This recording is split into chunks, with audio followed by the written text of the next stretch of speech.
16 teams, one conference, and a whole lot of coaching chaos.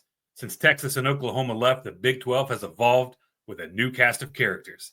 Some are building dynasties, and others, they're just trying to keep their job. Today, I'm ranking the Big 12 head coaches from 16 to 13 in this four-part series where I examine each program and see just who is the big dog on the Big 12 sideline. No fluff, no politics, just straight-up football judgment. Who's the real deal and who's about to get exposed? Better grab your stats. This is the Trust the Beard podcast.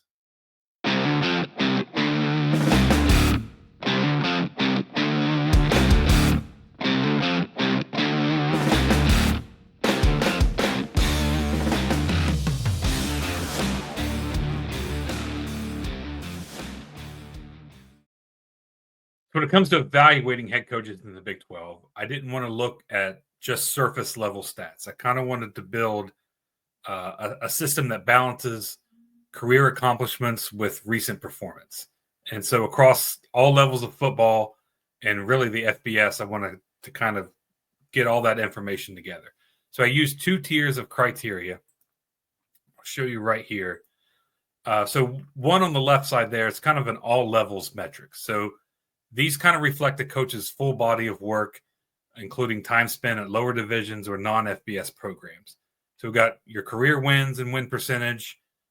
We looked at conference titles, postseason success, including national championships. And also I throw in Coach of the Year awards. And then on the right column, these are more FBS specific. So you got total FBS wins and win percentage, wins and win percentage at the current school these coaches are at, success over the last 3 seasons, wins over teams that finished in the AP top 25. I wanted to be very specific about that. Not if they were ranked at the time, but if that team finished in the top 25. And then last, the number of seasons that these coaches, their team finished in the AP top 25. So before we go back, I want to look at the success over the last 3 seasons. So specifically 2022 and 2024. And the reason I picked those is because in 2022, that was the first season that the NIL and the transfer portal kind of came together and basically blew up college football as we know it. We as WVU fans understood the hardships of that, right? We didn't have the NIL funds to keep a lot of players, especially on defense. And so really 2022 was the first year. You had the portal, which had been around since 2018, I believe. But in 2022, that was the first full season that the NIL came into effect and paired with the transfer portal. So basically a player could leave one school and go to another, no questions asked, simply because he was going to make more money in the NIL from that second school. And so I wanted to kind of gauge the success or lack of success of these coaches in that era because they've all had to deal with it, right? It kind of changed the landscape of college football forever. And so I really wanted to kind of gauge that. So that's why that stat's in there. But keeping up with it, each one of these coaches, they were ranked in every one of these categories, all 20. And then I averaged those ranks to create the final score. So the lower the average, the higher the coach placed in my ranking. This method kind of rewards consistency, peak performance, and the ability to win big games. I didn't want to just go off of, padded records against weak competition. So it's not about who's hot right now or who has the longest resume. It's kind of about who built the most complete coaching profile and who's the best position to lead their program in 2025 and beyond. So without further ado, we'll go ahead and get this started. Number 16, Brent Brennan, Arizona Wildcats. So Brent Brennan from Arizona lands at the bottom of the Big 12 coaching rankings for good reason. So despite his 8 seasons, his overall record is a mere 38-56. And that kind of reflects the persistent struggles he's had to build success. His lone standout season was 2020 at San Jose State, which was a pandemic-shortened anomaly, and he's yet to replicate that magic. With 0 bowl wins and just 1 AP Top 25 finish, Brennan's resume lacks that postseason punch and consistency seen by his peers. His first year at Arizona at 4-8 did little to inspire confidence, and while his teams have shown incremental improvement, The lack of marquee wins and a sub 500 career record keep him firmly at the bottom. In a conference stacked with proven winners, Brennan has proved that he has the steepest hill to climb. And if you look at the last two stats, the average ranking he had amongst all coaches was 13.75. And his highest rank was 9, which was conference wins in the last 3 seasons, which was 13. So when your highest ranking out of 20 categories is 9, that doesn't bode well. And at some point, I will reveal all the rankings to you, but he was pretty consistently one of the last ranked coaches in a lot of those categories. So that's kind of why he ends up on 16. I don't think many people will disagree. And personally, when he was hired, I thought it was bad for Arizona. Nothing about his resume showed that he could continue the success that Jedfish had with QB Noah Fafita and that high-powered offense. And so it was no surprise to me that they finished 4-8. And again, that's one of the big reasons that he finishes last on this coaching rank. And so now we'll go ahead and look at number 15. Number 15, Kenny Dillingham, Arizona State Sun Devils. The young gun at number 15, all the talent, all the hype. At just 34 years old, Kenny Dillingham is the youngest head coach in the Big 12, and it shows both in flashes of brilliance and inexperience. After being picked to finish last in the conference, his Big 12 championship and Coach of the Year honors in 2024 certainly turned heads, especially after leading Arizona to an 11-3 season, a number 7 AP finish, and a college football playoff berth. But beyond that breakout year, his overall record of 14-12 and 0-1 postseason mark suggest he's still learning the ropes. Ranked at 15th, Dillingham's placement isn't a knock on his potential or his talent. It's a reflection of a limited sample size. If he can build on his early success and develop some consistency, he could certainly climb fast. But for now, he's a wild card, high ceiling and low floor. If you look at the last two categories here, that's his average ranking was 13.6, and his highest ranking among these categories was 10 and 3 separate ones. So his school win percentage at 0.538, his 3-year win percentage at 0.538, and his conference win percentage, which is at 500 for the time. Now, I know this is going to ruffle a lot of feathers out there in the desert and maybe just general Big 12 fans as well. But as I stated before, this is not what have you done for me lately. This is the full breadth of your career. And right now, Dillingham just does not have a lot of experience. I understand he won a conference last year after being picked last.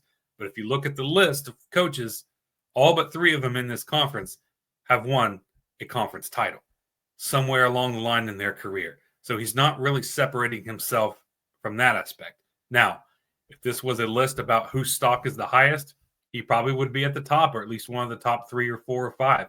But right now, he just doesn't have a lot of experience compared to his counterparts in the Big 12. So that's what lands him at number 15. Now let's move on to number 14.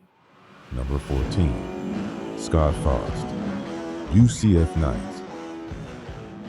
The redemption seeker. Scott Frost's coaching journey reads like a Greek tragedy.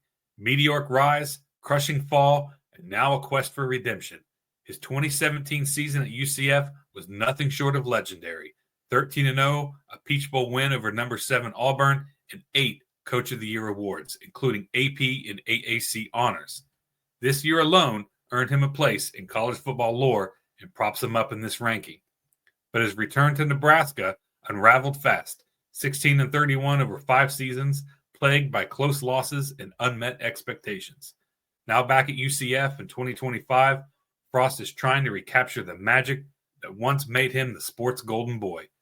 Ranked 14th, he's here because of one unprecedented season. But the rest of his resume is a cautionary tale. The question now is, can lightning strike twice?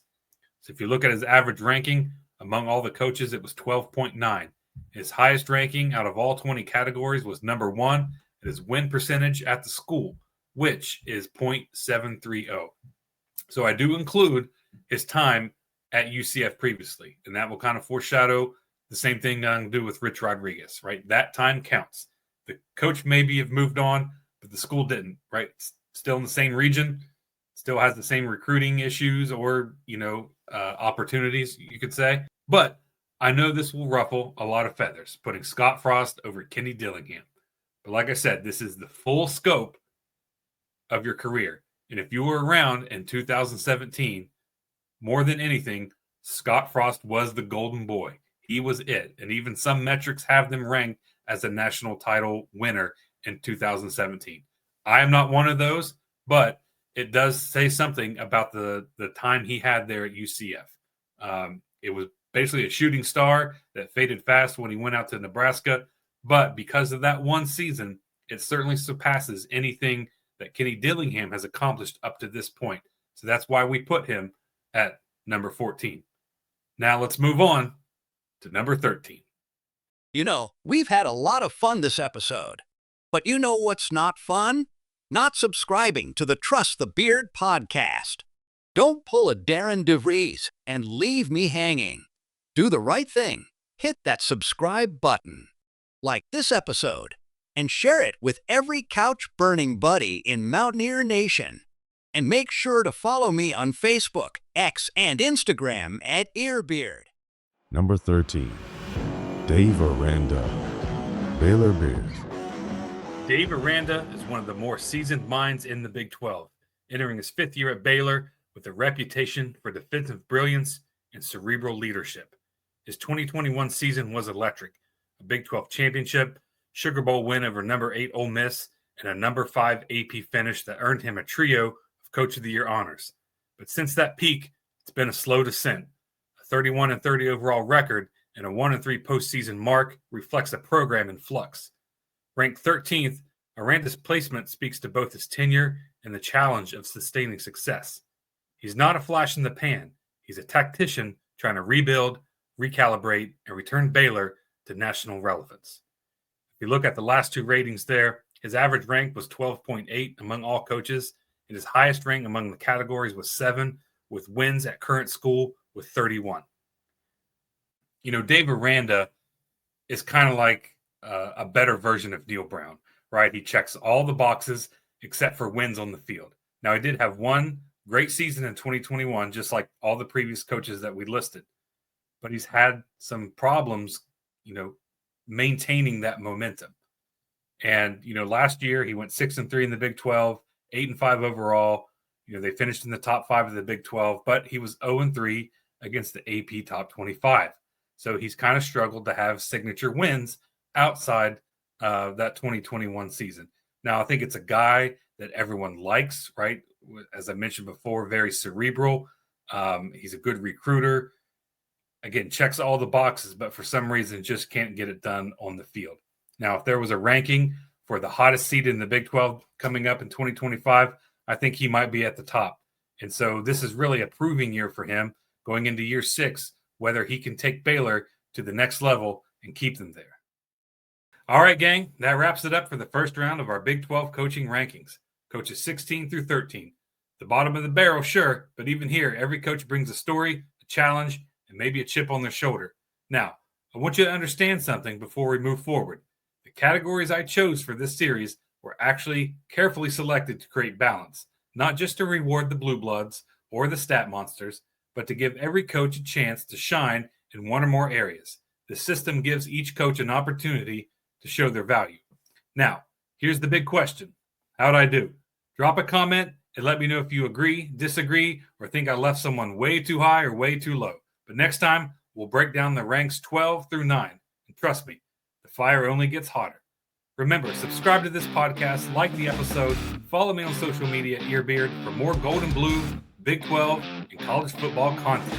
This has been the Trust the Beard podcast. Remember, hype fades, stats speak. Goodbye, God bless, and let's go Mountaineers.